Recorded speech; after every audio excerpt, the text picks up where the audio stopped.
Hi my dear sweet family, ఈరోజు మరో మంచి కంటెంట్తో మీ ముందుకు వచ్చేసాను. సంసార సాగరం అనే శీర్షికలో పార్ట్ 2 ఇది. సమస్యను అవకాశంగా మార్చుకునుట. సమస్య అంటే ఈ సంసారంలో వచ్చేటటువంటి ప్రధానమైన సమస్యను ఎలా అవకాశంగా మార్చుకోవచ్చు అని చెప్పడానికి ప్రయత్నం చేస్తాను. సమస్య వచ్చి తల్లిదండ్రులకు భార్యకు గొడవ పడడం, ఇది సమస్య. ఈ సమస్యని ఎలా అవకాశంగా మార్చుకోవాలా అనేది ఇప్పుడు చూద్దాం. జనరల్గా ఒక స్త్రీ పెళ్లి చేసుకొని అత్తారింట్లో కాలు పెట్టగానే ఏం జరుగుతుంది అంటే, స్వేచ్ఛా ప్రపంచం నుండి ఒక్కసారి జైల్లో బంధిస్తే ఎలా ఉంటుందో అలా ఉంటుంది అత్తారిల్లు. అది ఎందుకు అలా ఉంటుందో అనేది ఇప్పుడు చూడండి. కొత్త ప్రదేశం కాబట్టి నిద్ర పట్టదు, లేటుగా పడుకుంటుంది, తెల్లవారితే తొందరగా లేకపోతే అది ఒక ప్రాబ్లం.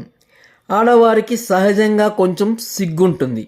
ఇంట్లో అందరి ముందర కూర్చోవాలన్నా, తినాలన్నా, మాట్లాడాలన్నా, టాయిలెట్కి వెళ్ళాలన్నా, పనులు చేయాలన్నా అన్నింటికి చాలా సిగ్గుపడుతూ ఉంటుంది. ఏం మాట్లాడితే ఏమనుకుంటారో, మనం తినే విధానం గురించి ఏమనుకుంటారో, చేసే పనిని గురించి ఏమనుకుంటారో, ఇలా ప్రతిదానికి సిగ్గుపడుతూ ఆ సిగ్గు అనేది భయం అవుతుంది. ఆ భయము పోట్లాటకు దారితీస్తుంది. ఆ పోట్లాటే ద్వేషానికి దారితీస్తుంది.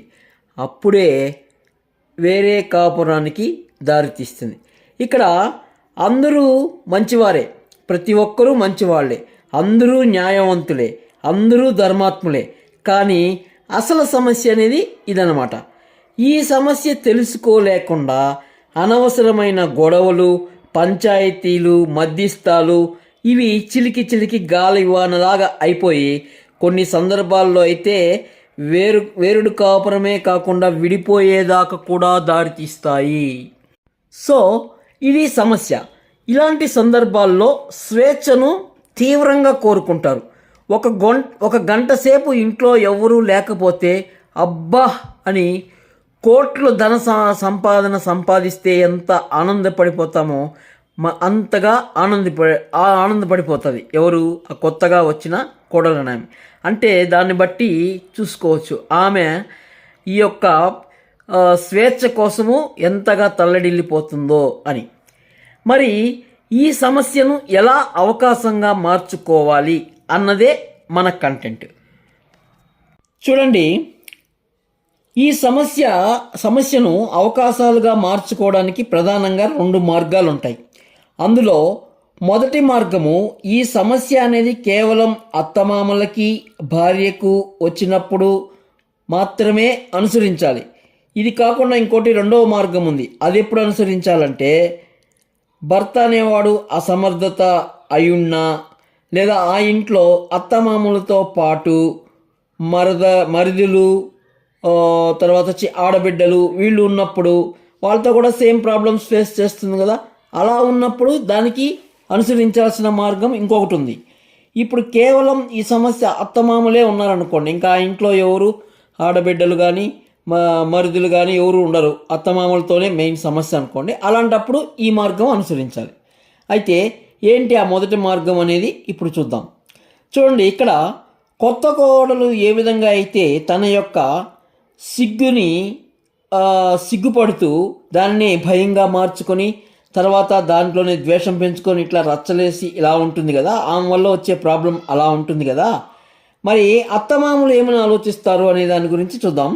వాళ్ళు ఏం ఆలోచిస్తారంటే, వాళ్ళకి రిలాక్స్ మోడ్లో ఉండాలి అని కోరుకుంటారు. ఎందుకంటే ఇన్ని రోజులు సంసారాన్ని మోసి ఎన్నో త్యాగాలు చేశారు కాబట్టి ఇప్పుడు బాగా సుఖపడాలని కోరుకుంటారు. సుఖపడడం అంటే నచ్చిన తిండి తినాలని కోరుకుంటారు, నచ్చిన టీవీ చూడాలని కోరుకుంటారు, ప్రతిదీ తనకు ఇష్టం వచ్చినట్టే జరగాలని కోరుకుంటారు. కానీ కోడలు సచ్చినా అందుకు ఒప్పుకోదు. ఎందుకంటే ప్రతి దాంట్లోనూ వారికి వ్యతిరేకంగా చేస్తుంది. ఎందుకంటే ఒకటి, ఇందాక చెప్పిన కారణం, వేరుపడాలనే కోరిక ఈమెకి బలంగా నాటుకొని ఉంటుంది. కాబట్టి ఖచ్చితంగా వారిని ఇబ్బంది పెట్టడానికే ప్రయత్నం చేస్తుంది. కానీ ఇంకొక విషయం, వంట విషయంలో మాత్రం ఖచ్చితంగా ఎందుకు వాళ్ళకి నచ్చినట్టు చేయలేదంటే వంట విషయంలో మాత్రం భర్తకి ఏది నచ్చుతుందో అదే చేయడానికి ప్రయత్నం చేస్తుంది. ఎందుకంటే దానికి ఒక బలమైన కారణం ఉంది. ఏ స్త్రీ అయినా 2 విషయాల్లో మాత్రం భర్తకు నచ్చినట్లే చేస్తుంది. అందులో ఒకటి వంట వండి పెట్టడం, రెండోది తను అలంకరించుకోవడం. ఈ 2 విషయాల్లో మాత్రం భర్తకి ఏం చేస్తే నచ్చుతుందో అదే చేస్తుంది. అలా ఎందుకు నడుచుకుంటుంది అని ఇంకో వీడియోలో చెప్పుకుందాం. ఇక్కడ మళ్ళీ లెంత్ పెరిగిపోతుంది. సో ఇక్కడ మెయిన్ కంటెంట్. ఇక్కడ ఈ 2 పనులతో అత్తమామలకి నచ్చవు. ఏది కోడలు చేసేటివి, ఈ వంట వ్యతిరేకంగా చేయడం కానీ అలంకరించుకోవడం కానీ, ఇది అత్తమామలకి నచ్చవు. ఫలితంగా ఏమవుతాయి? గొడవలు వస్తాయి, బీపీలు, షుగర్లు, ఇవన్నీ కామన్. అయితే నేనేం చెప్తానంటే చూడండి, కోడలికి కావలసిన స్వేచ్ఛ, వీరు కోరుకుంటున్నటువంటి రిలాక్స్, రెండింటికి కలిపి ఈ అత్తమామలు ఎప్పుడు తీర్థయాత్రలకో లేదా బంధువుల ఇళ్ళకో వెళ్ళి వస్తూ ఉంటే వారానికి 1 లేదా 2 రోజులు ఇంట్లో ఉండి తక్కిన కాలమంతా ఎప్పుడు బయట కానీ గడపగలిగితే ఎప్పుడు కళ్ళ ముందు తారాడి ముఖం మొత్తేసే బదులు ఎప్పుడో ఒకరోజు ఇంటికి వచ్చి అత్తమామలు ఇంకొక రోజు ఉంటే బాగున్ను, సందడిగా ఉంటుంది అనేలాగా ఉంటే ఎంత బాగుంటుందో చెప్పండి. ఇలా జరిగితే పైగా ఇక్కడ స్వామి కార్యము స్వకార్యము 2 జరిగిపోతాయి. ఎలాగంటే ఇన్ని రోజులు కష్టపడి ఎక్కడికి వెళ్లకుండా ఉన్న తమకు బాహ్య ప్రపంచంతో తిరిగే భాగ్యము, అలాగే పుణ్యక్షేత్రాలు తిరిగే పుణ్యఫలము 2 లభిస్తాయి. అట్ ద సేమ్ టైం ఇక్కడ కోడల పిల్లకు కావలసిన ఫ్రీడము ఇచ్చినట్లు అవుతుంది. సో ఇది సమస్యను అవకాశంగా మార్చుకోవడం. ఈ సమస్యని అంటే కోడలతో వచ్చే ఈ గొడవ అనే సమస్యను అవకాశంగా మార్చుకుని తీర్థయాత్రలు, పుణ్యక్షేత్రాలకు వెళ్ళి ఇటు అంటే ఇక్కడ చూడండి, దగ్గరగా ఉండి దూరం అవడం కంటే దూరంగా ఉండి దగ్గర అవడం అనమాట. సో ఈ విధంగా ఈ సమస్యను పరిష్కరించుకోవచ్చు. అంటే ఈ సమస్యను అవకాశంగా చేసుకొని పరిష్కరించుకోవచ్చు అనేదన్నమాట. ఇక 2వ మార్గం గురించి ఇప్పుడు చెప్తాం చూడండి. ఇక్కడ ప్రాబ్లం అత్తమామలతోనే కాదు. ఎందువల్ల? ఇంటిల్లపాది అంటే ఆడబిడ్డలు, మరుదులు లేదా భర్త సంపాదన లేని అసమర్థుడు అవడం వల్ల. మరి ఇలాంటి ప్రాబ్లం వచ్చినప్పుడు ఇంటిల్లిపాది కలిసి ఏదో ఒక వ్యాపకం అంటే ఏదైనా ఒక వ్యాపారం కానీ కుటీర పరిశ్రమ కానీ ఏదో ఒక విధంగా అందరికీ ఏదో ఒక వ్యాపకం అనేది కానీ ఉంటే ఎప్పుడూ ఒకరి ముఖాలు ఒకరు చూసుకునే పని ఉండదు. అట్ ద సేమ్ టైం సంపాదనలో పడిపోతారు. కాబట్టి వారి ఆలోచనలన్నీ సంపాదన మీదే కేంద్రీకరింపబడి ఉంటుంది. కాబట్టి ఈ విధంగా సమస్యను అవకాశంగా మార్చుకుంటే 100కి 99% మంది జీవితాలు మంచిగా మారిపోతాయి. కానీ ఆ 1% మాత్రం వేరేలా ఉంటుంది. అది ఎవరిలో ఇలా జరుగుతుంది అనేది చూద్దాం. కొందరి ఇళ్లలో కోడలి స్థానంలో పిశాచులు, అలాగే అత్తమామల, ఆడబిడ్డలు, మరుదుల స్థానాల్లో భూతాలు కానీ ఉంటే అలాంటి వాటిని ఈ సమస్యలకు పరిష్కారము దొరకదు. అలాంటి పరిస్థితులు తటస్థపడినప్పుడు వచ్చే గొడవలకు, ఇక్కడ ఉన్న పరిస్థితుల వల్ల వచ్చే గొడవలకు అస్సలు పొంతనే ఉండదు.